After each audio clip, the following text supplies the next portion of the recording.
परिषदनि सिङाव गुबुन दखरानि गुबुन गामियाव बिश्वनाथ जिल्ला दुलाराय फरायसा आफादा दखरा आफादफोरनि मददजों दाखालि माखासे समनि सिगांनिफ्राय नै दिनैसिम दिनै 27 सेप्टेम्बर जेनाखि मटर साइकेल हानजा सुरनानै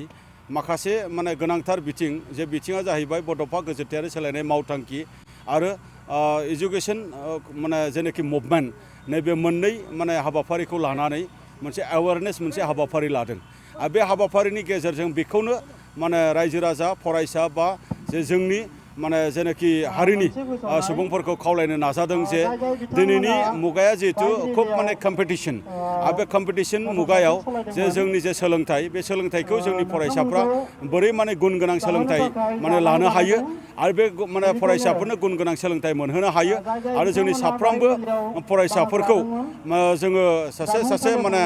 कम्पिटिटिभ मोनसे माइन्डसेट बेबायदि जोङो दिनै लाबोनो हायो बिनि थाखाय फरायसाफोरखौ लोगो हमनानै सावरायनाय आरो बिमा बिफाखौ जोङो लोगो हमनानै सावरायनाय आरो फोरोंगिरिफोरजों सावरायनाय बेफोरबायदि हाबाफारिखौ बे बाइक रेलिनि गेजेरजों खावलायनाय जादों लोगोसे जायफोरा जोंनि इयुन जे फरायसाफोर बिथांमोनखौनो जोङो दिनै गुन गोनां सोलोंथाइ होनायनि गेजेरजों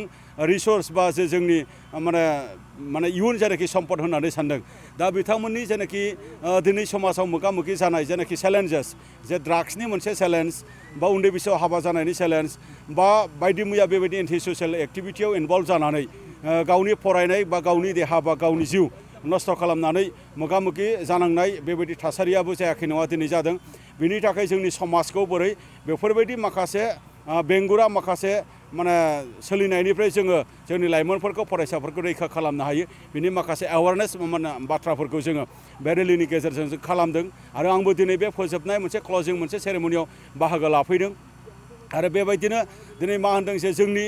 जेनाखि बड'फा गोजोनथायारि सोलायनायनि जिखिनि मावथांखि जे गेलेनायखौ जोङो बोरै थुलुंगा होनो हायो हारिमुखौ जोङो बोरै जौगाहोनो हायो हारिमुखौ जोङो बोरै अननो जोंनि बर' राव थुनलाइखौ जोङो बोरै जौगाहोनो आरो जोङो बोरै सांग्रां जानो बेफोर बिथिंखौबो गुवार आरो गेबेङै सावरायनाय जादों लोगोसे आइजो रांखान्थि जौगानांगौनि थाखाय जोंनि आइजोफोरखौ जोङो बोरै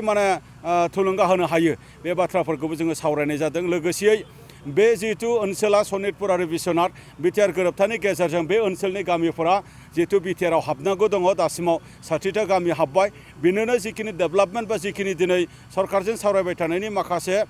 मोजां माखासे खौरांफोर बेफोरखौ होनाय जादों आरो फैबाय थानाय समाव दुलाराय बर' फरायसा आफादा जे मोनसे सिगनेटरि अर्गेनाइजेसन हिसाबै बेखौ सावरायनायनि गेजेरजों बा बेखौ आन्दोलन खालामनायनि गेजेरजोंब्लाबो जे जोंनि गामि सोसननायनि बाथ्रा बा गुबुन दफा मावफुंनायनि बाथ्रा बिनि थाखाय फैबाय थानाय समनि जेनाखि जोंनि खामानि मावलांनायनि जिखिनि डाइरेक्सन बेयो जोंहा जिहेतु मोनसे रोखा बे बाथ्राखौ जोङो रायजो राजाजों बुंदों रायजो राजाजों फोरमायदों आरो रायजो राजाफ्राबो जथेस्थ' बेवहाय बिसास बेवहाय लानो हादों दा बेखायनो दिनै जोङो बे हाबाफारिखौ लानानै जथेस्थ' रायजो राजानि मदद आरो रायजो राजानि हेफाजाब जोङो मोननो हादों थारैनो नैबे ओनसोला मोनसे गुवार हालाम ओनसोल बे ओनसोलखौ जोङो सांग्रांथिनि गेजेरजों जोङो आबाद बिथिङै जोङो जौगाहोनो हानायनि पटेनसियेलिटि बा नैबे ओनसोलनि जिखिनि हानि जिखिनि मोनसे फार्टाइलिटिनि जिखिनि पटेनसियेलिटि बियो जोबोद मोजां बिनि थाखाय गोबां मानसिफोरा बेवहाय गय बागान राबार बागान साहा बागान बा तरमुज बागान बा गुबुन बागान खालामनायखौ जोङो नुदों दा बेखौ जे जोंनि आनएमप्लयड जिखिनि लाइमोनफोर बिथांमोनाबो जेन बेखौ स्टार्ट खालामनो हायो बे बाथ्राफोरखौ जोङो रायलायदों दा बेखायनो जोङो खोब नैबे ओनसोलखौ लुखांनायनि जिखिनि मोनसे एडभान्टेज बा पटेनसियेलिटिया दङ दा बेखौनो जोङो गुवार हालाम बिटिआरनि सिङाव जोङो सोसनजोबनायनि गेजेरजों सानसे बेखौ जोङो मोजाङै जुदि जोथोन लानानै लांनो हायोब्ला समायना मोनसे बिटिआर जागोन आरो जौगानाय मोनसे बिटिआर जागोन आरो बेनो बर' हारिखौ गेरेमसा हारि दानायाव मदद खालामगोन होननानै जोंहा मिजिं दं गोजोन्थों